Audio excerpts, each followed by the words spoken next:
This is a student internal combustion model that I got on AliExpress.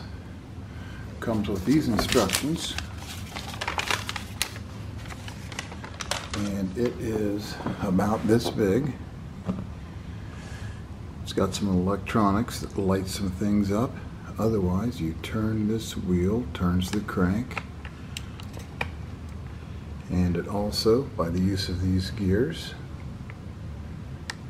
moves the camshaft, which is kind of neat. Rises some lifters, and you got an intake, stroke, compression, spark, power, exhaust,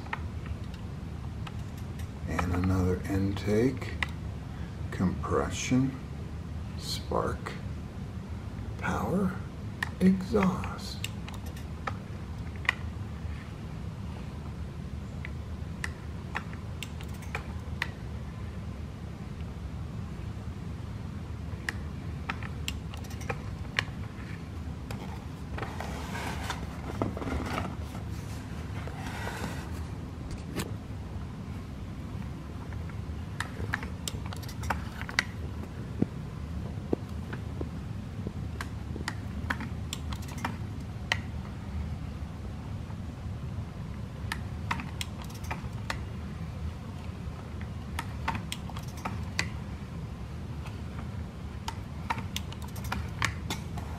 Very cool.